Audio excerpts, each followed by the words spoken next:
Bismillahirrahmanirrahim. Assalamualaikum warahmatullahi wabarakatuh. Yang terhormat Ibu Kepala Sekolah SMP Negeri 2 Barat, Ibu Istiani SPD MSI. Yang kami hormati Bapak Ibu Guru, peserta atau anggota dari penyampaian dari materi diseminasi budaya positif calon guru penggerak angkatan 9. Pertama-tama marilah kita panjatkan puji syukur kehadirat Allah Subhanahu wa taala karena di pagi hari ini atas berkat limpahan rahmat taufik serta hidayahnya kita masih diberi kesempatan untuk berkumpul di ruangan ini dalam rangka penyampaian materi dari calon guru penggerak angkatan 9 yaitu diseminasi positif. Kedua-duanya salawat serta salam sejahtera tercurahkan kepada junjungan kita Nabi Muhammad SAW. Semoga kita semua nanti mendapatkan syafaatnya di yaumul qiyamah. Bapak Ibu yang kami hormati, untuk serangkaian acara di pagi hari ini, yang pertama adalah pembukaan, yang kedua doa, yang ketiga sambutan Ibu Kepala Sekolah, dan yang keempat penyampaian materi diseminasi budaya positif oleh calon guru penggerak yaitu Bapak Iqbal Rukian dan Bapak Aziz Yusuf. Untuk selanjutnya, marilah acara pagi hari ini kita buka bersama dengan bacaan bersama.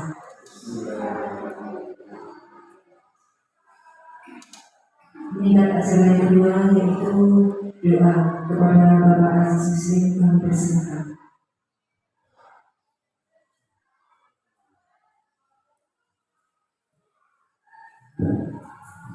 Assalamualaikum warahmatullahi wabarakatuh.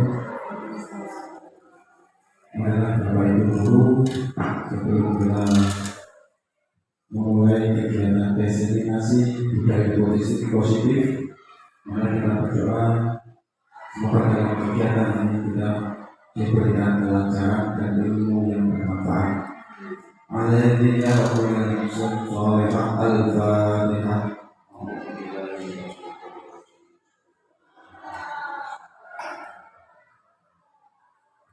A'udzubillahi minasyaitonir rajim. Bismillahirrahmanirrahim. Rabbi shrah li sadri wa yassir li amri wahlul 'uqdatam min lisani yafqahu qawli. Rabbi zidni 'ilman warzuqni fahma. Amin ya rabbal alamin. Assalamualaikum warahmatullahi wabarakatuh.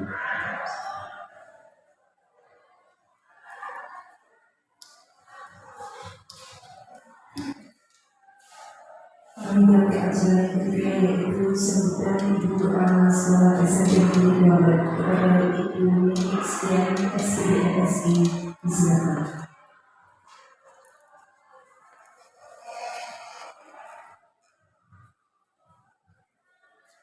Bismillahirrahmanirrahim. Assalamualaikum warahmatullahi wabarakatuh. Yang kami hormati Bapak Ibu Guru dan karyawan SMP Negeri 2 Barat yang pada kesempatan ini mengikuti kegiatan diseminasi budaya positif SMP Negeri 9 SMP 2 Barat. Puji syukur kehadirat Allah Subhanahu wa taala, kesempatan dan hidayahnya, nikmat Islam dan iman yang selalu tercurahkan kepada kita semua. Salawat dan salam selalu terpilih kepada diri kita Muhammad dan salawat salam yang selalu menyampaikan syafaat dari Allah kita. Bapak Ibu, untuk calon guru penggerak angkatan 9 ini memang di situ ada materi tentang budaya positif. Nah, budaya positif seperti apa yang akan dikembangkan oleh beliau berdua, Bapak Aziz dan Bapak Iqbal, akan disampaikan kepada sebenarnya semua dengan tujuan ketika nanti budaya positif itu bisa ditumbuhkan, kemudian pendidikan juga bisa ikut melakukan, maka efek dampak positifnya juga kepada anak didik kita mulai dari kelas 7 hingga kelas 9. Dan ketika nanti budaya positif itu sudah berkembang menjadi satu pembiasaan yang baik, maka boleh nanti apa yang sudah dikerjakan itu akan menjadi disiplin positifnya sekolah. Jadi monggo nanti kalau beliau berdua ini akan menyampaikan budaya positifnya, kalau misalnya ada saran, masukan demi kebaikan dan demi peningkatan apa yang beliau sudah sampaikan, monggo didiskusikan dan disampaikan di forum yang berbahagia ini. Itu saja, kurang lebihnya mohon maaf. Assalamualaikum warahmatullahi wabarakatuh.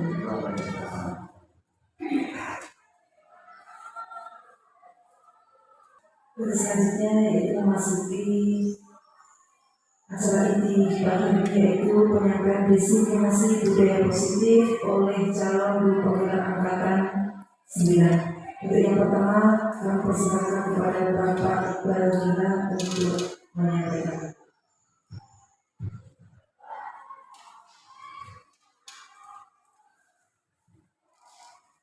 Assalamualaikum warahmatullahi wabarakatuh. Yang terhormat Ibu Kepala Sekolah, yang terhormat Bapak Ibu Guru, pertama-tama saya ucapkan terima kasih karena dengan kerso datang ke sini untuk menghadiri designasi budaya positif atau pengimbangan. Tapi saya lebih suka menyebutnya kita belajar bersama. Karena saya terserang juga baru belajar. Nanti untuk hari ini saya akan berbagi materi dengan Pak Aziz bagaimana cara menumbuhkan budaya positif di sekolah. Harapan saya nanti kita bisa belajar bersama. Materi yang mungkin saya sampaikan sama Pak Aziz nanti bermanfaat. Apabila nanti ada yang ganjil atau ada yang kurang serak, nanti kita bisa diskusi bersama. Yang pertama adalah filosofi pendidikan menurut Ki Hajar Dewantara. Ini untuk perantara dulu mawon ya. Jam kelima dimulai. It's time to begin the fifth lesson.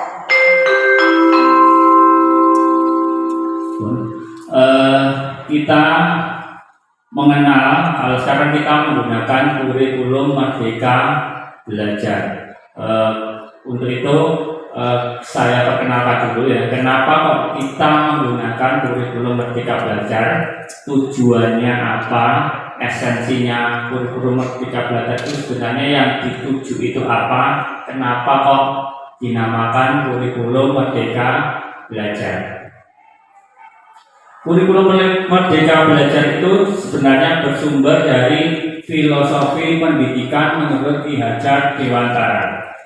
Ki Hajar Dewantara menjelaskan bahwa tujuan pendidikan yaitu menuntut segala kodrat yang ada pada anak-anak agar mereka dapat mencapai keselamatan dan kebahagiaan yang setinggi-tingginya baik sebagai manusia maupun sebagai anggota masyarakat. Ini kita ada perubahan sedikit mindset ya. Kalau dulu sebelum saya mengenal filosofi pendidikan menurut Ki Hajar Dewantara itu, saya menganggapnya bahwa semua anak itu kemampuannya itu sama. Yang membedakan apa? Yang membedakan giat belajar atau tidak. Dan ternyata ya, setelah saya mempelajari tentang filosofi pendidikan Ki Hajar Dewantara itu, setiap anak itu mempunyai kodrat alami, punya potensi yang berbeda-beda.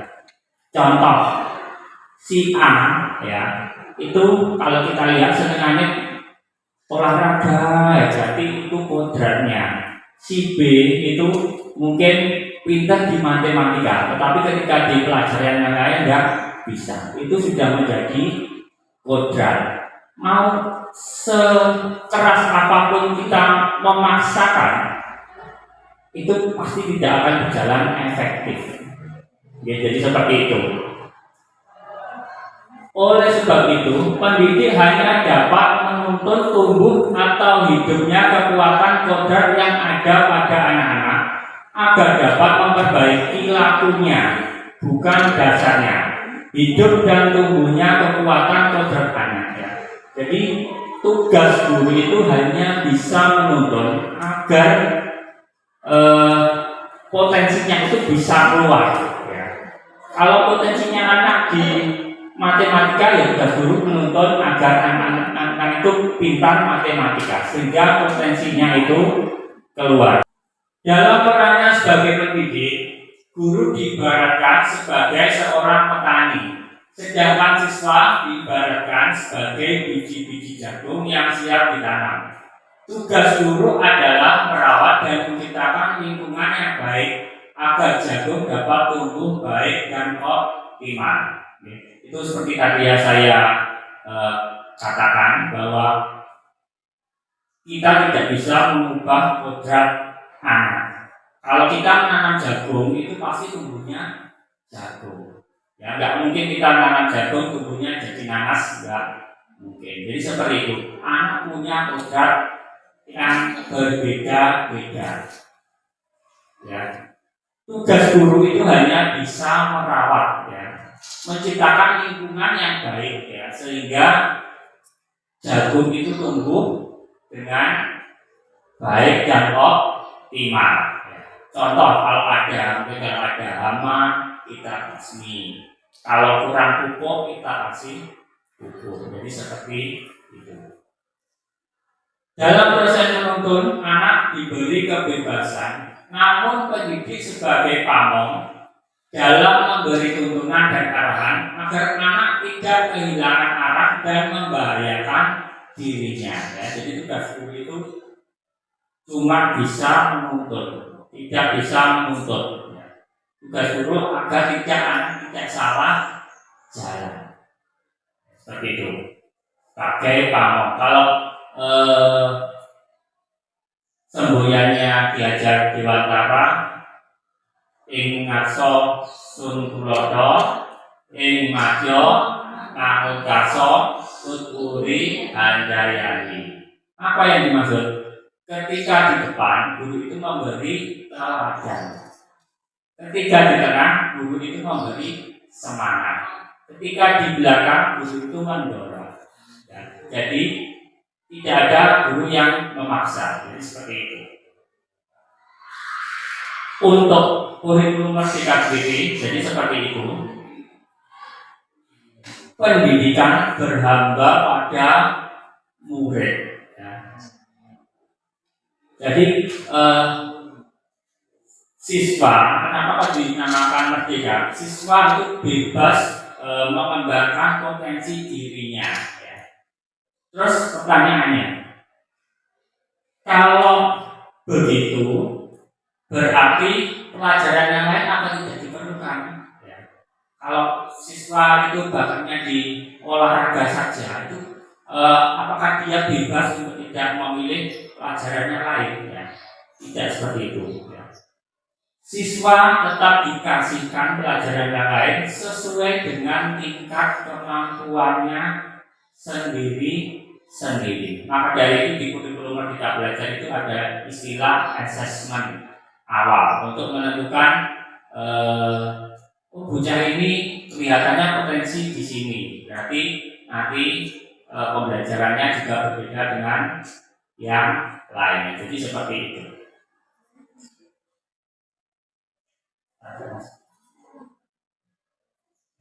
Sekarang pertanyaan pematik, ya. Bagaimana cara memberikan tuntunan yang sesuai dengan filosofi KHD? Ya. Yang kedua, bolehkah guru memberikan hukuman apabila anak sudah kehilangan arah? Nah ini, ya, ini yang dulu juga jadi pertanyaan saya. Kalau Merdeka Belajar berarti apa merdeka anak nggak boleh dikasih hukuman? Ya seperti itu. Nanti kita akan coba menganalisis. Lanjut malam ya. Konsep disiplin menurut Ki Hajar Dewantara. Ya. Saya akan menyampaikan ya, seperti apa dong konsep disiplin menurut Ki Hajar Dewantara. Disiplin ya, ini materi yang agak menarik ya. Kenapa? Karena guru biasanya kalau kita berbicara dengan kedisiplinan itu pasti ya banyak yang tertarik. Karena ada guru itu menganggap bahwa tantangan utama seorang pendidik itu adalah mendisiplinkan anak. Jadi kita akan belajar disiplin menurut Ki Hajar Dewantara itu seperti apa.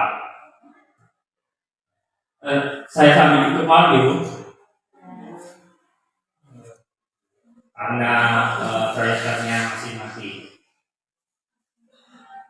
Disiplin sering dikaitkan dengan makna hukuman atau kepatuhan. KHD menyatakan bahwa untuk mencapai kemerdekaan atau dalam konteks pendidikan kita saat ini, untuk menciptakan murid yang merdeka, syarat utamanya adalah harus ada disiplin yang kuat. Yang dimaksud disiplin yang kuat itu apa? Disiplin internal atau disiplin di dalam diri anak. Jadi anak itu kalau kita harus merdeka, itu anak itu punya disiplin yang kuat. Oh, aku tahu wayahe sekolah, oh tahu wayahe pelajaran, oh saya tahu wayahe, jadi bukan disiplin yang dari luar.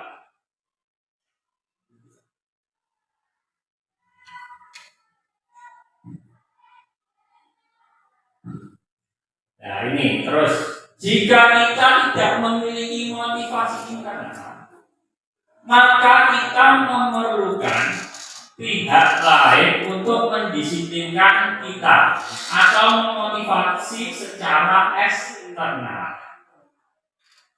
Karena berasal dari luar, bukan dari dalam diri kita sendiri. Jadi kalau menurut Ki Hajar Dewantara, selama anak itu belum punya disiplin dari dalam sendiri, itu boleh membutuhkan dorongan dari luar. Jadi disiplin dari luar itu boleh. Tetapi ya ada syarat tertentu banyak. Disiplin seperti apa yang menurut Ki Hajar Dewantara itu? Nah, kita kenal dengan istilah disiplin positif, yaitu disiplin yang sesuai dengan filosofi pendidikan Ki Hajar Dewantara. Jadi ketika kita tadi menjawab pertanyaan nomor 1, cara menuntun anak yaitu dengan menerapkan disiplin positif. Apa tuh disiplin positif itu? Disiplin positif yaitu suatu pendekatan untuk menerapkan disiplin dalam diri anak dengan cara yang positif. Ya, jadi disiplinnya itu dilakukan dengan cara yang positif, tanpa hukuman kekerasan dan iming-iming reward, memotivasi dan merefleksikan kesalahan sehingga anak dapat menyadari kesalahannya dan mencari solusi sendiri untuk memperbaikinya. Ya. Jadi disiplin positif itu adalah disiplin yang intinya itu membangun anak untuk menumbuhkan disiplin dari dalam atau disiplin internal. Oke, monggo.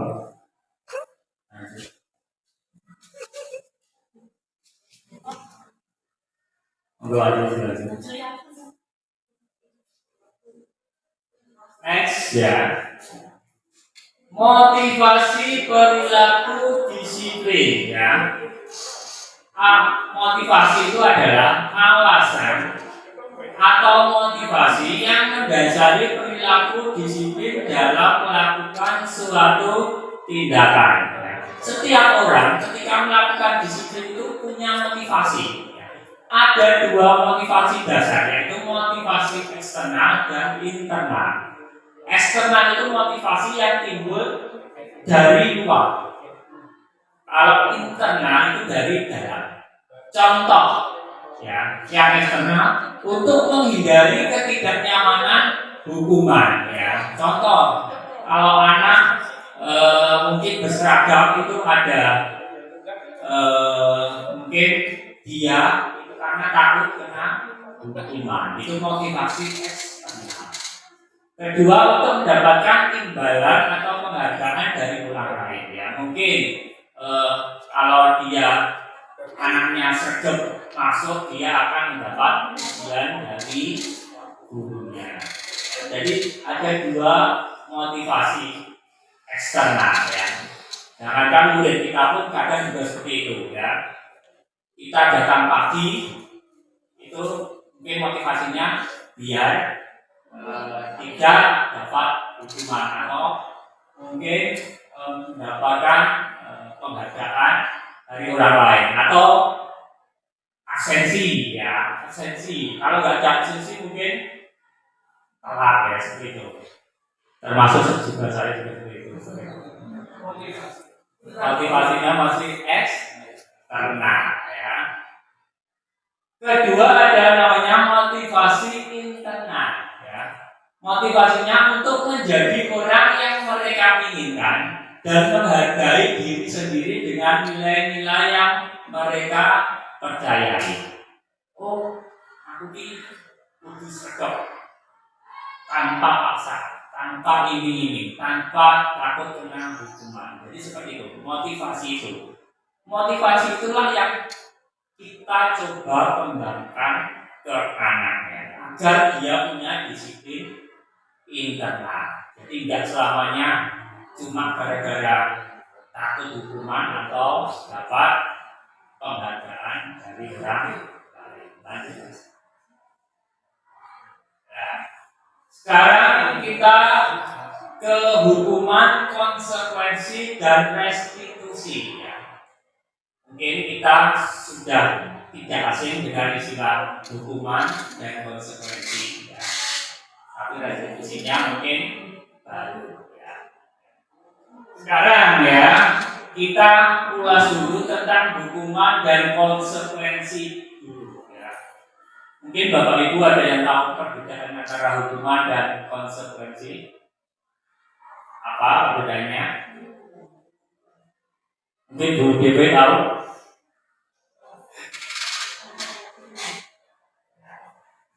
Hukuman itu biasanya dibuat oleh guru, ya. Anak tidak nyaman dalam jangka waktu panjang. Biasanya seperti itu. Contoh, anak dipanggil, kowe telat push up 20 kali. Yang terjadi apa? Anak akan tidak nyaman. Anak akan merasa minder, jadi kesalahan. Anak akan terasa marah. Ada yang anak dikandani malah musuh, seperti itu. Yang kedua, yang ketiga, murid akan tersakiti, dan seperti itu, dia akan minder. Mendorong menyalahkan diri. Terus satu lagi yang belum, hukuman itu tidak berlaku apabila anak itu tidak merasa takut. Kalau anak tidak takut untuk dikonsumsi 10, tidak akan ada efek jerah. Seperti itu. Kedua ada namanya konsekuensi, dibuat oleh guru dan murid atau anak, ya. Jadi ada namanya perjanjian. Itu yang namanya konsekuensi. Anak tidak nyaman dalam jangka waktu pendek. Contoh, Meli sholat, disuruh sholat sama suruh sholat 12 rakaat. Itu anak kan tidak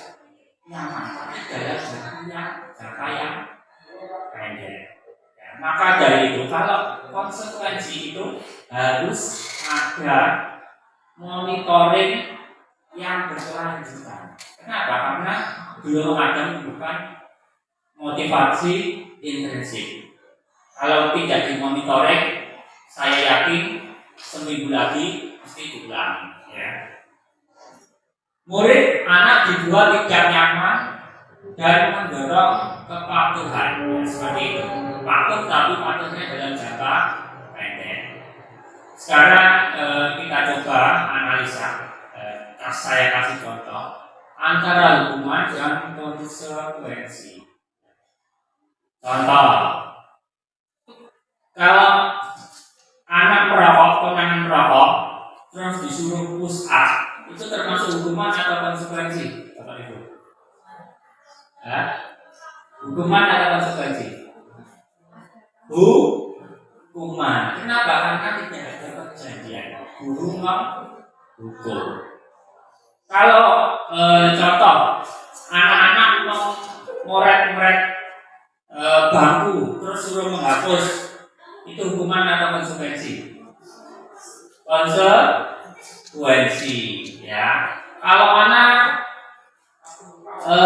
mungkin pas pelajaran olahraga terus terlambat datang, suruh lari ping 10, itu hukuman atau konsekuensi? Ayo Pak, yang benar adalah konsekuensi. Kenapa? Karena dia masih di ranah olahraga.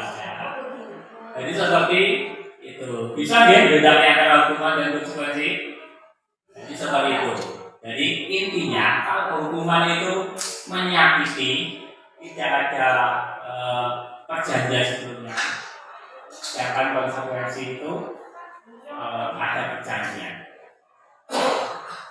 Antara hukuman dan konsekuensi itu sama-sama belum bisa menumbuhkan disiplin intrinsik, masih eksternal atau dari luar, ya. Terus kita akan membahas yang ketiga. Ini baru saya juga baru tahu, ya, yang namanya restitusi. Restitusi itu dibuat oleh murid atau anak, menguatkan anak dalam jangka waktu panjang. Murid akan mendapatkan penguatan, mendorong disiplin positif anak. Ya, ini saya singkat aja, untuk lebih jauhnya nanti akan dipaparkan sama Mas. Intinya dalam restitusi itu anak itu didekati, dibangun kepercayaan diri, ya. Jangan menyalahkan, ya. Ya, dibungkung saya. Habis itu anak disadarkan, maksudnya berhenti salah atau tidak perbuatanmu, ya. Jadi seperti itu. Terus kalau salah nanti gimana penyelesaiannya? Apa yang kamu lakukan, ya? Ya, diharapkan dengan restitusi dapat menimbulkan atau memunculkan disiplin intrinsik atau dari dalam. Lanjut, Mas. Nah, ini salah satu juga yang di luar perkiraan saya. Ketika saya mempelajari modul ini, saya juga mindset saya berubah. Judulnya adalah dihukum oleh penghargaan. Ya. Ternyata penghargaan itu tidak selamanya itu mempunyai dampak yang positif. Kadang penghargaan itu juga menimbulkan kerugian yang sama dengan hukuman. Maka dari itu misalnya dihukum oleh penghargaan. Contoh, ya, pertama, penghargaan tidak efektif karena menyebabkan ketergantungan dan tidak memunculkan motivasi intrinsik.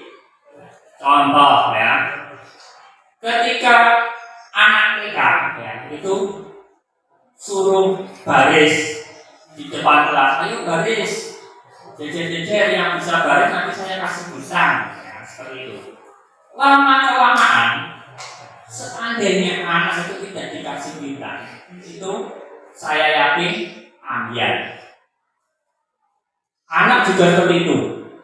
Ayo, jarak soal, sini tak tambahin nilai. Jika lama-lama dibiasakan seperti itu, ketika kita tidak memberikan nilai atau reward, itu anak saya yakin males untuk mengerjakan itu. Jadi menyebabkan ketergantungan. Yang kedua, penghargaan merusak hubungan karena menciptakan persaingan, dan persaingan menimbulkan kecemasan. Ya, kadang kalau di sekolah, di kelas itu sing pinter itu kadang agak dimusuhi ya seperti itu. Terus anak yang biasa-biasa aja itu mungkin terus aku bisa terus akhirnya tidak memunculkan motivasi untuk bisa mengerjakan. Ketiga, penghargaan mengurangi ketepatan karena memacu pola pikir cepat dan asal-asalan. Ketika kita menyuruh anak, yuk siapa yang bisa garap di depan, ngacung, salah apa-apa. Akhirnya anak butuh ngacung. Tapi dia tidak memikirkan kualitas jawabannya. Itu ngacung akan jawab. Penghargaan mengurangi kecepatan sudah. Penghargaan menurunkan kualitas ya, sama seperti tadi. Penghargaan mematikan kreativitas. Kadang saya sendiri sebagai orang seni itu kadang kalau diiming-imingi reward jauh terlebih dahulu itu kadang kita terkungkung. Kreativitasnya tidak bisa muncul sebebas kalau kita tidak diiming-imingi seperti itu. Penghargaan mendukung. Orang yang mengharapkan penghargaan akan merasa dihukum apabila dia tidak berhasil mendapatkannya. Ya, ini kadang itu kalau ada yang anak yang ambisius, ketika dia mendapatkan ranking 2, dia akan merasa dihukum. Ya. Kok gak ranking 7 ya? Akhirnya depresi. Jadi itu penghargaan itu menimbulkan dampak yang tidak kalah jeleknya. Jadi terus bagaimana kalau begitu? Apakah tidak boleh kita memberikan reward ke anak? Ya, boleh. Ya. Tetapi jangan sampai ketergantungan. Terus jangan sampai diiming-imingi terlebih dahulu. Ya, seperti itu. Lanjut mas. Materi terakhir yang saya sampaikan yaitu keyakinan kelas. Ya. Sebelum kita menerapkan disiplin positif, ya, itu kita harus membuat keyakinan kelas. Keyakinan sekolah atau kelas merupakan pernyataan universal yang berisi nilai-nilai kebajikan yang dibuat berdasarkan kesepakatan antara guru dengan murid. Keyakinan kelas haruslah berkonotasi positif, mudah diingat, dipahami, dan wajib diterapkan di dalam lingkungan sekolah. Ya. Jadi keyakinan kelas itu sebenarnya itu hampir sama dengan peraturan kelas. Tetapi apa yang membedakan? Ya, kalau peraturan kelas itu dibuat secara sepihak, tetapi keyakinan kelas itu kita harus melibatkan murid dalam membuat keyakinan kelas. Ya, contoh ya, kita masuk ke kelas. Anak-anak, ya, ini ada peraturan kelas. Nah, menurut kalian gimana? Ini kalian suka nggak dengan peraturan kelas seperti ini? Ya, pasti jawabannya tidak suka. Nah, pokoknya seperti itu. Makanya kita, kalau kalian tidak suka, kita buat kesepakatan dulu. Apa yang disampaikan? Contoh ya, kita harus menanamkan nilai-nilai.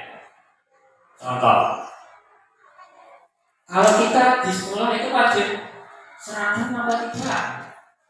Wajib. Kenapa kok wajib? Kita sampaikan tujuannya. Kalau seragam itu untuk mencegah kesenjangan sosial. Kenapa kita tidak boleh gondrong? Ya, karena kita harus profesional. Nanti ketika kerja kamu juga nggak boleh gondrong. Jadi nilai-nilai itu harus kita sampaikan. Jangan sampai anak cuma diperintah kamu nggak boleh gini, kamu nggak boleh gitu, tapi anak sendiri tidak tahu esensi di balik peraturan itu. Itulah kita harus menanamkan nilai-nilai ya, seperti tadi. Kalau merokok itu berarti tidak baik untuk kesehatan. Kalau membuli temannya itu berarti nilainya tidak menghargai orang lain dan diri sendiri. Nah, nanti inilah yang akan jadi dasar seperti itu. Kedua, keyakinan kelas haruslah berkonotasi positif. Yang dimaksud di mana? Jangan sampai menggunakan kata-kata dilarang, tidak boleh. Kenapa? Karena itu anak itu biasanya apa-apa yang dilarang itu cenderung ditabrak. Contoh, ya, ketika kita pramuka terus kita penjelajahan, kita nyebrang jembatan. Ini sore ini Agus. Kalau anak kita kasih peringatan, lenduk, ojo miko kiwa kanan, ya anak pasti akan penasaran. Ya, terus gimana? Ya kita harus fokus.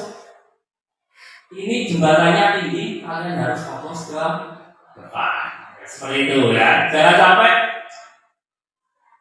tidak boleh merokok, anak pasti akan penasaran. Terus gimana kalimatnya diganti dengan positif ya. Jagalah kesehatan. Tidak boleh membuli, ganti dengan menghargai sesama teman. Jadi seperti itu. Dan nanti setelah keyakinan kelas ini jadi, itu kalau bisa ditempelkan ke kelas. Ya. Jadi kalau nanti anak yang berdua salah, dia punya dasar. Kemarin kesepakatannya gimana? Nanti untuk kesepakatan kita menggunakan teori restitusi yang akan disampaikan oleh Pak Aziz. Ya, mungkin itu dulu yang saya sampaikan. Nanti kalau ada pertanyaan, mungkin ada pertanyaan buat Bapak Ibu? Belum ya, nanti mungkin di belakang ya. Silakan untuk selanjutnya, materi selanjutnya saya serahkan ke Bapak Aziz.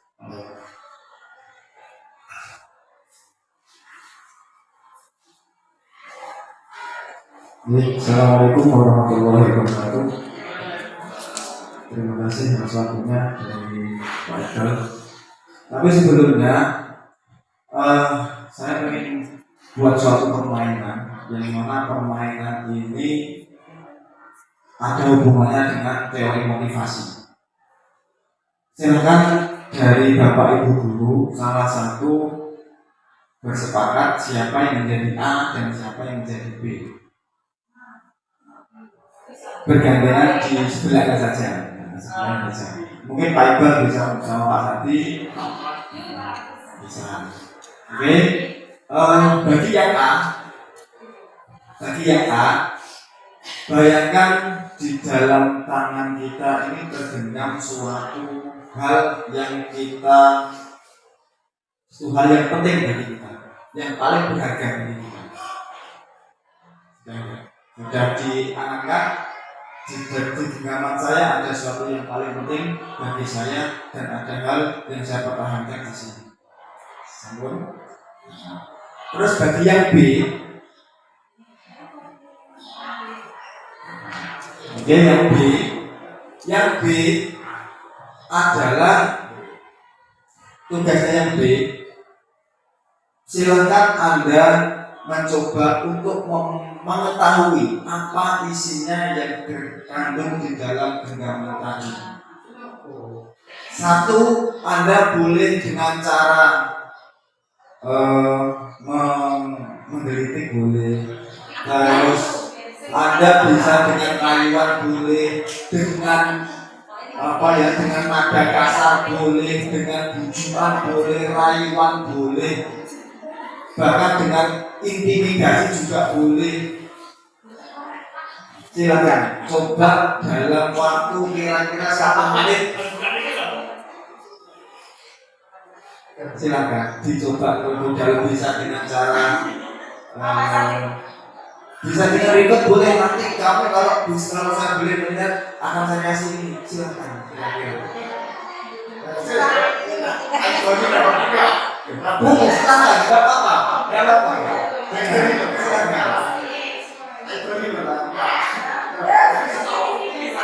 Boleh dengan intimidasi, boleh dengan rayuan, boleh dengan ribet.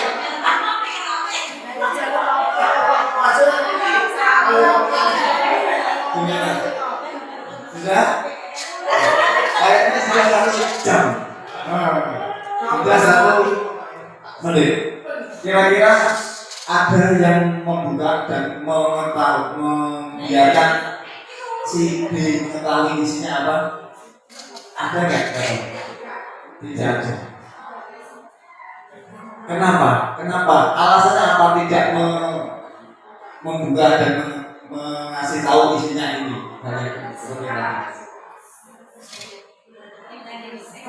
Karena sesuatu yang berharga harus dijaga. Masih enggak? Kenapa? Kira-kira apa yang kenapa Anda tetap mempertahankan? Karena itu adalah prinsip. Nah, itu adalah prinsip. Itu sama halnya ketika kita ibaratkan si A itu adalah siswa, sedangkan si B itu adalah kita bapak ibu guru. Ketika anak sudah punya prinsip, ketika punya hal yang dia pertahankan, punya masalah sesuatu, kita intimidasi, ya tetap dia tidak akan ngomong. Kita kasih iming-iming, dia tidak akan tergoyahkan. Itu adalah prinsipnya anak. Maka salah satunya untuk kita mengetahui itu prinsip dari dalam diri atau prinsip intrinsik atau motivasi dalam diri. Ketika motivasi dalam diri ini anak sudah muncul, dia dikasih intimidasi yang tidak goyah, dikasih ribet juga tidak akan goyah. Jadi dia akan suka dengan motivasi yang ada di dalam diri tadi, keyakinan yang ada di dalam dirinya. Nah, hubungannya apa dengan 5 kebutuhan dasar manusia? Dalam kita membimbing anak, kita perlu agar sepantasnya mengetahui 5 dasar kebutuhan manusia. Yang pertama yaitu kebutuhan untuk bertahan hidup. Di sini semua tindakan manusia itu memiliki tujuan tertentu. Dengan mempelajari materi ini kita dapat akan menjadi guru yang tidak gampang menghakimi. Jadi setiap perbuatan pasti akan ada alasannya. Yang pertama, kebutuhan untuk bertahan hidup atau survival. Dia akan bertahan hidup untuk mempertahankan bagaimana dia bisa hidup. Yang kedua adalah kasih sayang dan rasa diterima. Ketika seseorang itu pasti pengen, kebutuhan salah satu dasarnya adalah kasih sayang. Dia pengen disayang, dia pengen diterima di suatu tempat, dia pasti pengen diterima. Yang ketiga adalah penguasaan atau pengakuan atas kemampuan. Dia punya kemampuan dan diakui dia, pengakuan. Yang keempat adalah penguasaan atau kebebasan, freedom. Kebebasan anak itu pengen bebas, kita juga pengen bebas. Itu salah satu 5 dasar tadi yang keempat juga bebas. Kita menjadi orang yang merdeka. Yang terakhir adalah kesenangan atau kebutuhan fun, happy. Kita butuh yang namanya happy. Maka ketika di dalam kelas di sekolah kita terdapat anak yang kira-kira kebutuhan 5 dasar kebutuhan itu kurang di salah satunya, kira-kira apa yang terjadi? Contoh besar, ada anak itu sering terlambat. Kenapa sering terlambat? Karena ketika pagi dia masih ngantar orang tuanya ke pasar. Berarti kira-kira anak tersebut yang masih kurang di kebutuhan dasar apa? Ketika anak masih pagi sudah di pasar membantu orang tuanya, akhirnya ketika berangkat ke sekolah dia terlambat. Kira-kira ketika kita melihat kebutuhan dasar apa yang belum dia dapatkan di situ? Dasar, jadi kalau mungkin menurut saya adalah survival, bertahan hidup. Karena apa? Ketika kita melihat orang tuanya yang mulai pagi sudah bekerja dan anak tadi pagi-pagi sudah membantu orang tuanya di pasar, sehingga dia ketika berangkat sekolah terlambat, mungkin itu salah satu adalah kebutuhan dasar dia untuk bertahan hidup. Maka ketika anak terlambat, jangan pernah kita secara langsung menghakimi, kamu sering terlambat, kamu. Ini kita menjustifikasi dan sebelum kita mengetahui apa kekurangan dan kekurangan anak kita tadi. Mungkin yang kedua adalah kasih sayang. Anak-anak kita banyak yang kasih sayangnya kurang. Salah satunya adalah karena broken. Saatnya jam 6. Maka kebanyakan anak-anak kita mencari seseorang yang bisa memberikan kasih sayang, yang dia anggap bisa melindungi dia. Salah satu kasih sayangnya selanjutnya adalah kebebasan. Nah, kebebasan. Kenapa bebas? Karena apa? Salah satu kemarin adalah adanya rasa takut, kurang aman. Kemarin saya tanya kepada anak, nyapa kok terlambat? Kenapa kamu naik ke lewat gerbang, tidak lewat gerbang dan tidak lewat malah lewat tembok? Kenapa? Alasannya apa? Saya takut dihukum. Nah gitu. Berarti saya, kenapa? Saat termasuk saya itu menggunakan, bisa dilanjut Mas, menggunakan posisi kontrol guru, yaitu seorang penghukum. Karena apa? Anak yang ketemu saya itu pasti takut. Takutnya apa? Takut karena dihukum. Berarti posisi kontrol guru saya ini sebagai penghukum. Saya adalah guru yang sering dihukum. Ketemu sedikit hukum, salah dihukum. Terus posisi kontrol guru yang kedua, yaitu kita bisa menjadi teman. Mungkin bisa, ayolah, nanti gak ada ojo dulu lah, ojo betul jogo.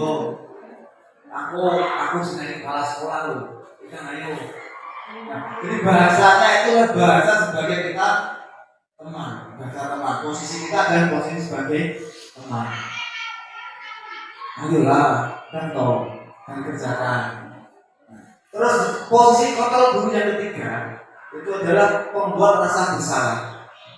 Biasanya pembuat rasa bersalah ini dengan nada yang halus, tapi menusuk hati. Mosok boleh terang kang sare wong tuane. Kerja sampai sore sampai pagi. Ini membuat rasa bersalah. Jadi posisi kontrol guru kita ini adalah seorang yang membuat rasa bersalah. Yang keempat adalah memantau. Nah, pemantau ini biasanya ada monitoring. Hari ini kamu terlambat. Kenapa kamu terlambat? Kalau terlambat, konsekuensinya apa?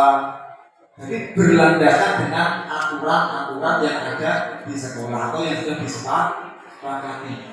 Ini adalah pemantau.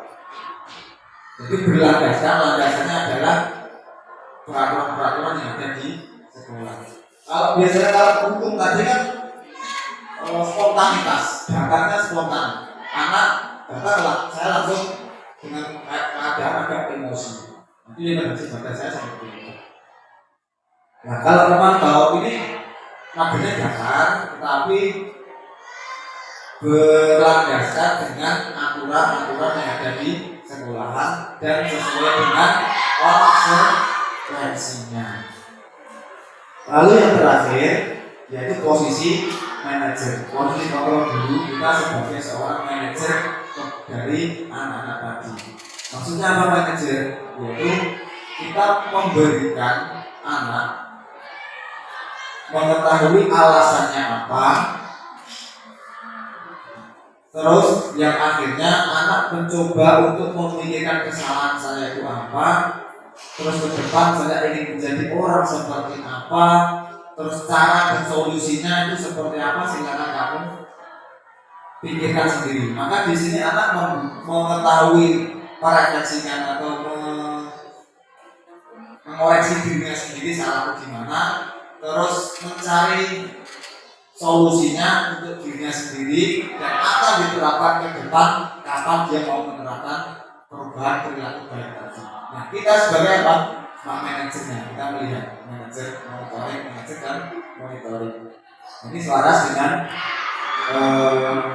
filosofi tadi bahwa kita ini adalah sebagai selaras dengan filosofi tadi, yaitu kita sebagai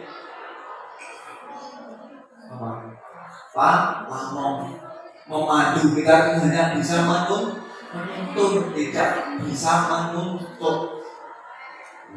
Kita tuntut saja.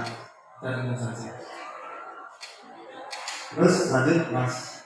Ini kita bisa sedikit melihat video, yaitu terkait dengan posisi kontrol seorang guru. Kita nanti bisa merefleksikan selama ini posisi kontrol seorang guru seperti apa yang telah saya lakukan. Dan nanti kita lihat videonya.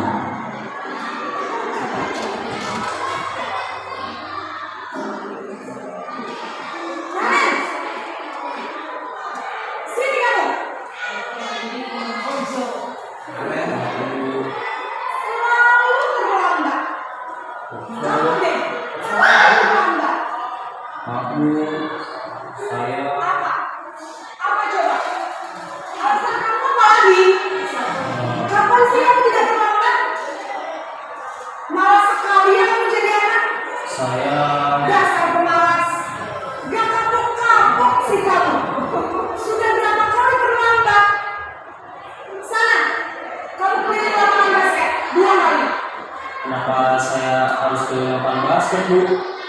Kenapa? Kamu orang ibu berani-beraninya jawab sudah terlambat masih berani jawab pula. Sekarang keliling lapangan basket 5 kali sekalian biar kapok. Cepat pergi sana ke lapangan basket.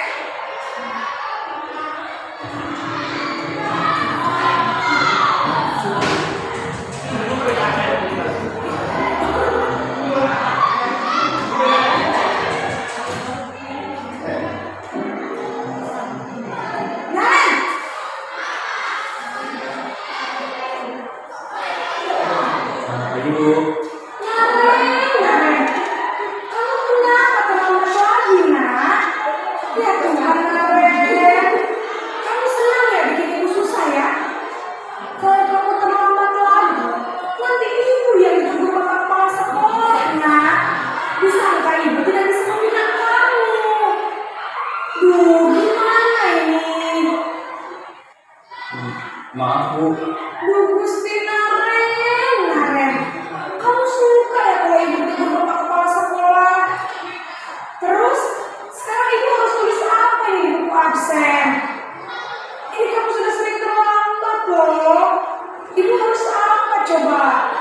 Maaf Bu, maaf sekali.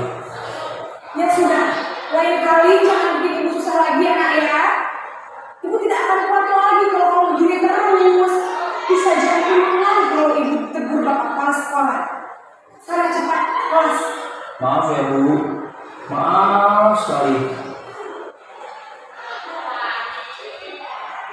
Posisi pembuat rasa bersalah berbicara dengan nada tenang.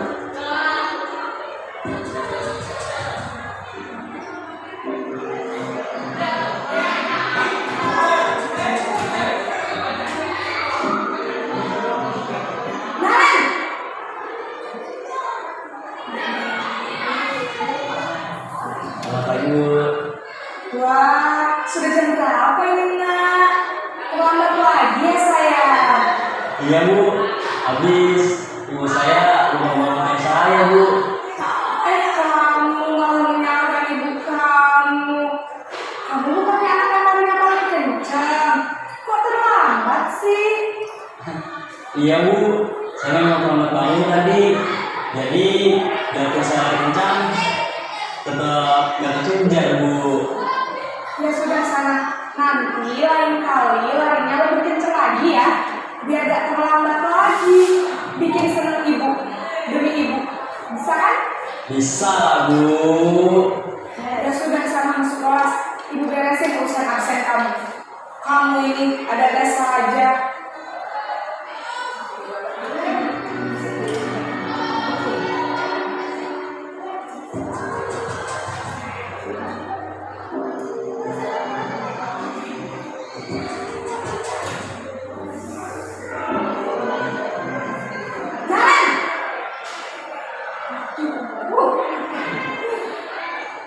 Selamat pagi Bu. Nah, Ren, apa peraturan sekolah kita tentang jam berapa kita harus masuk sekolah, nak? Kita harus di sekolah jam 7 Bu. Iya, betul. Sekarang sudah jam 7.20. Nah, Ren sudah tahu konsekuensinya jika terlambat lagi. Paham Bu, saya harus pindah kelas pas jam istirahat selama 20 menit. Iya, benar. Konsekuensinya demikian. Jadi nanti jam 9.30 pas istirahat, kamu harus tinggal di kelas, kerjakan tugas tambahan untuk ketertinggalan kamu, ya? Baik Bu.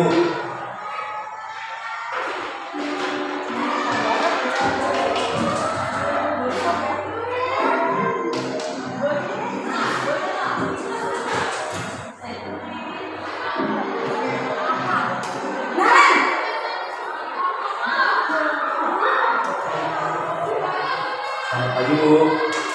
Selamat pagi, Ren. Maaf Bu, saya terlambat. Iya, sekolah masuknya jam 7, sekarang sudah jam 7.20. Jadi sekarang bagaimana ini, Ren? Maaf Bu, saya lupa alarm saya semalam.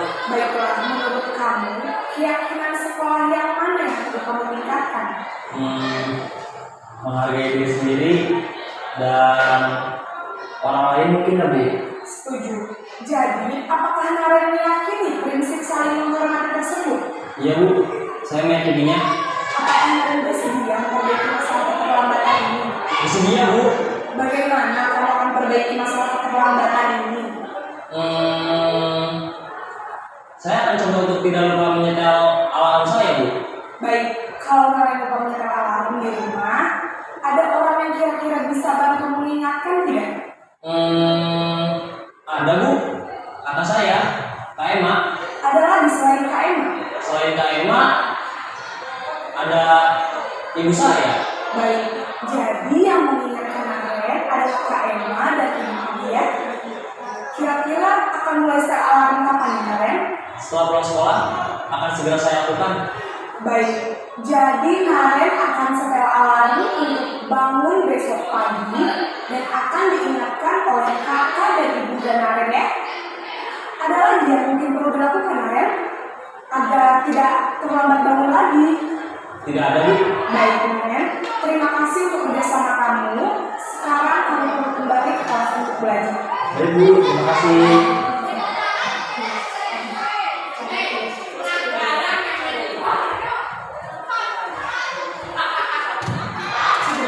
Ya. Itu tadi gambaran kata video terkait dengan kelima posisi kontrol. Kita kan meyakini bahwa ketika anak itu menurut pada kita, ini sebenarnya adalah sebuah ilusi saja. Cuma kelihatannya saja anak itu mau menurut, tapi sebenarnya jauh di dalam dirinya itu dia memang sudah ingin membuka tadi. Mau kita suruh buka, saya ini dibuka, saya ini kudu tertib, saya ini kudu. Ketika anak itu tidak dimulai dari dirinya sendiri, dia tidak mau membuka, saya mau tertib, saya mau bertanggung jawab. Kita suruh tanggung jawab, kita suruh tertib, itu begitu tangannya begitu terus. Seperti kita disuruh, diintimidasi, dihukum atau di apakah ini tetap minggu. Nah, tetapi ketika anak sudah dimulai disadarkan akan pentingnya tanggung jawab, mulai dari sedikit demi sedikit, dia akan mau mencoba dengan sendirinya.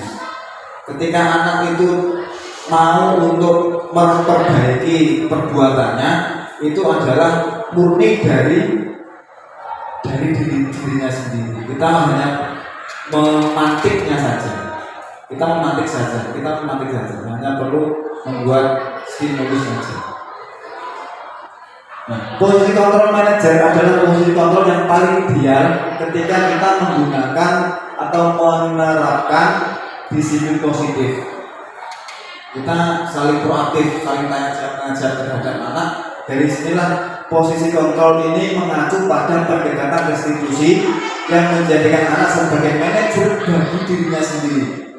Di anak ya jadi ngatur anakmu ya dirimu sendiri, bukan saya Pak Guru ini bukan. Tapi dirimu sendiri, kamu mau baik ya tergantung dirimu sendiri, kamu mau makan ya tergantung dirimu sendiri. Nah, semacam itu. Yang biasa saya sering lakukan kepada teman-teman, kepada anak-anak untuk terkait dengan keyakinannya, apa yang dia ingin lakukan. Sama halnya ketika dia anak sudah meyakini tentang kenyang. Mau dia makan nasi ya monggo, mau dia makan mie ya monggo, mau makan telo ya monggo. Tetapi dia sudah meyakini ketika saya makan, saya itu kenyang. Saya sudah yakin, tanpa saya suruh pun. Sekarang jam 7, waktunya makan pagi. Tanpa saya suruh pun, anak-anak sudah ke kantin. Karena apa sudah meyakini jam 7, saya lapar, harus makan. Ini posisi anak, kontrolnya anak pada dirinya sendiri. Nah, ini yang kita mau mencoba mempraktekkan atau mewujudkan posisi manajer anak pada dirinya sendiri. Kita mencoba menerapkan, kita masukkan anak sebagai pengontrol dirinya sendiri. Guru membantu merefleksikan kesalahan anak, jadi cuma membantu saja, tidak menjustifikasi kamu salah, kamu harus seperti ini, tidak. Tapi mencoba merefleksikan, stimulus. Kira-kira apa menurutmu kesalahanmu tadi yang melakukan apa kesalahanmu? Kalau menurutmu itu salah, terus lalu seperti apa? Apa yang akan kamu lakukan? Agar anak mampu untuk memperbaiki masalah itu sendiri dengan kesadarannya masing-masing. Bukan karena kita terpaksa, bukan karena ini versi. Nah, ini baru saya paham di sini. Ketika kita mengikuti program TDP yang mana di posisi kontrol tadi. Nah, yang terakhir yaitu kita menerapkan segitiga restitusi. Yang mana dengan penerapan segitiga restitusi ini diharapkan anak bisa memperbaiki masalahnya sendiri, mengetahui kesalahannya sendiri dan mencoba memperbaiki dirinya sendiri, yaitu dengan pola segitiga restitusi. Yang pertama yaitu menstabilkan identitas, mengubah identitas anak dari orang yang gagal karena melakukan kesalahan menjadi orang yang sukses. Maksudnya bagaimana? Setiap manusia, setiap orang pasti pernah melakukan kesalahan, siapapun. Dari situ kita bisa menstabilkan identitasnya anak. Biasanya kalau anak itu sudah melakukan kesalahan, dia pasti merasa gagal, merasa saya dijauhi oleh kelompoknya karena saya gagal, karena kan saya nggak tertib, karena saya nakal dan sebagainya. Nah, dari sini kita menstabilkan posisinya anak, bisa stabilkan terlebih dahulu. Tenang saja, setiap manusia pernah melakukan yang namanya kesalahan. Maka dari itu kita mulai belajarlah dari sebuah kesalahan tadi. Saya sendiri pun juga pernah melakukan kesalahan. Nah, dari sini anak yang mulanya merasa gagal, merasa salah, itu mulai merasa bahwa salah itu adalah hal yang wajar dalam proses pembelajaran.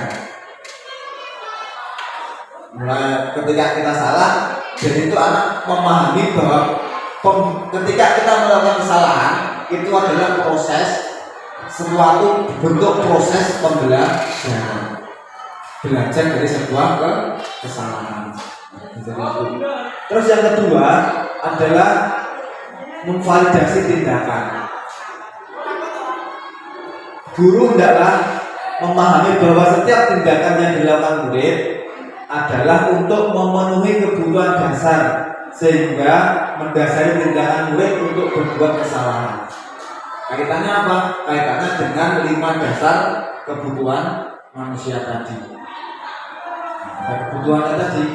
Jadi memvalidasi tindakannya. Kenapa kamu melakukan hal itu? Nah, misal kemarin pada anak yang memang jadi dengan terhadap saya, kenapa?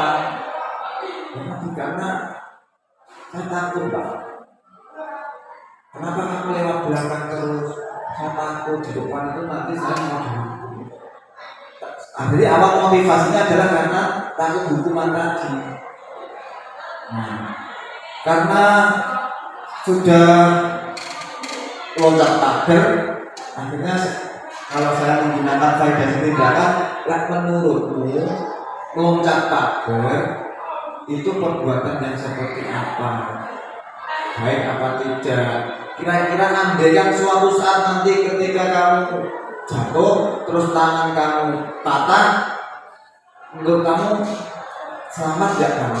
Aman gak kamu jalan? Tidak. Nah, ini mulai coba sadari terus dengan cara apa? Proaktif. Kita kalau bahasa orang yang konseling lah, kita aktif berbicara terus menanyakan sesuatu terhadap anak. Nah, ketika anak sudah mengetahui bahwa tindakan saya ini adalah salah, maka selanjutnya adalah menanyakan keyakinan. Hal apa yang akan kamu lakukan ke depannya untuk ketika anak identitas sukses telah tercapai dan tingkah laku yang salah telah divalidasi, ya saya ternyata salah. Nah, maka setelah itu anak akan siap dihubungkan dengan nilai yang dia percayai dan berpindah menjadi orang yang dia inginkan. Tetap kamu ketika sudah mengetahui perbuatan yang salah, apakah terus berlanjut menjadi orang yang salah atau akan merubah perilakumu menjadi baik, yaitu terserah kamu sendiri. Bagaimana caranya? Kita anak biar berpikir terlebih dahulu cara mereka untuk menyelesaikan masalahnya. Caranya kalau enggak kita bisa memberikan tawaran solusi agar anak memilih sendiri, yaitu dengan teori choice atau teori pilihan. Kamu mau pilih yang mana? Itu terserah kamu. Itu tubuh kamu sendiri yang menjadi kontrol adalah diri kamu sendiri. Ya, akhirnya anak yang tidak percaya diri dengan telah melakukan sebuah kesalahan, dia akan mencoba memperbaiki dirinya sendiri, menjadi manajer untuk dirinya sendiri.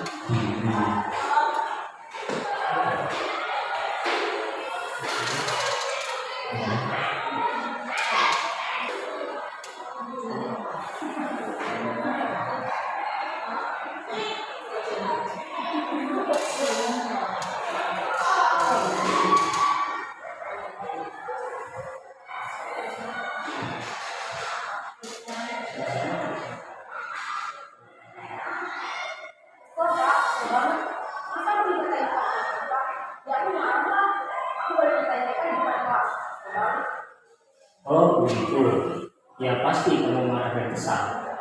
Bapak juga akan marah apabila ada yang berubah seperti itu. Kemudian pada saat itu kamu mau melakukan apa? Ya saya langsung ngatain mereka lah Pak. So banget, saya bentak-bentak dia depan teman-teman lain. Oh begitu. Pasti kamu melakukan seperti itu karena suatu alasan tertentu kan? Iyalah, masa saya diam saja Pak. Ya saya bela diri lah. Masa saya ditutup fitnah? Ya wajar lah. Mempertahankan harga diri itu sesuatu yang penting buat kamu. Untung kamu tidak berpikir gagal lagi. Hanya yang saja. Iya Pak. Untung saya masih bersabar dan hanya meminta saja. Udah gemes padahal, saya pasti bela diri lah. Ya pasti ya. Tapi kamu memilih untuk tetap bertahan dan bersabar. Kamu memilih untuk tidak berbuat lebih parah lagi. Nah, sekarang coba kita lihat lagi tindakan kamu yang mentak-mentak TK di kelas. Tindakan kamu itu kira-kira sesuai dengan keyakinan kelas atau prinsip kamu tidak? Enggak lah Pak. Capek Pak di rumah. Jadi keyakinan atau prinsip mana yang kurang sesuai dengan keinginan kamu? Ya, saya sebenarnya sangat menghargai orang lain. Mungkin saat itu saya tidak generasi. Jadi, tidak benar seperti itu. Kamu meyakini tidak? Menghargai orang lain itu penting buat kamu. Ya, benar Pak. Iya, setuju. Kita harus saling menghargai. Namun, ada juga keyakinan yang disepakati yang sudah kita jalankan. Apabila kita sedang marah, Ya, saya bisa berarti. Gimana nih sih? Saya bisa jadi lebih sabar. kira-kira kamu bersedia untuk memiliki masalah ini tidak? Sedia Pak. Kalau kamu memperbaiki masalah ini, kamu akan menjadi orang seperti apa? Saya akan jadi orang yang bertanggung jawab kan ya Pak. Iya, menurut kamu bagaimana rasanya menjadi orang seperti itu? Ya jangan lah. Bangga bisa bersabar dan menerima. Baiklah kalau begitu. Yuk kita pikirkan bagaimana memperbaiki masalah ini.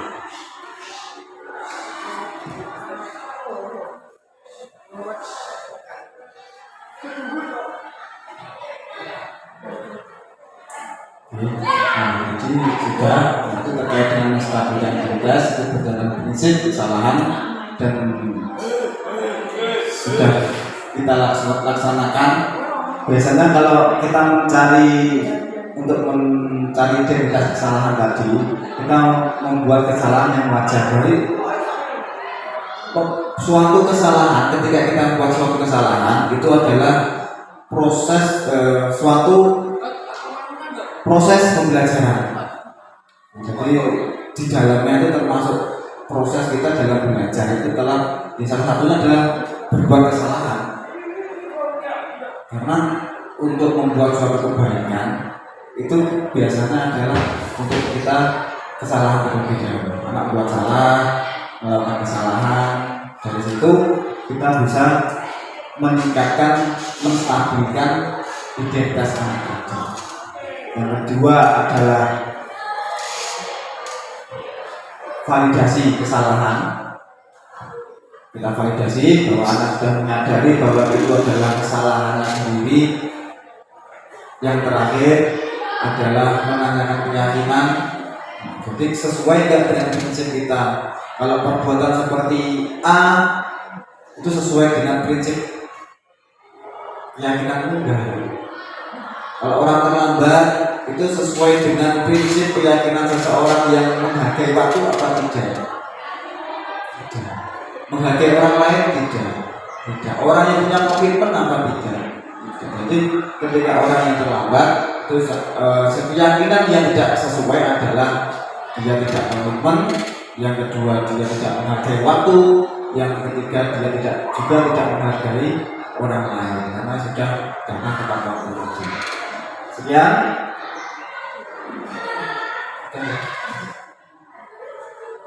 Terima kasih atas waktunya yang telah diberikan kepada kami.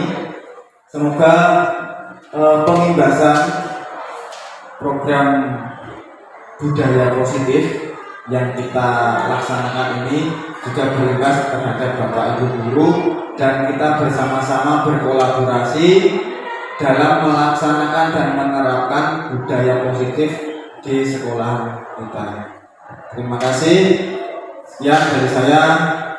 Mohon maaf apabila kami melakukan suatu kesalahan. Akhiran, wallahu muwaffiq ila aqwamit thoriq. Assalamualaikum warahmatullahi wabarakatuh.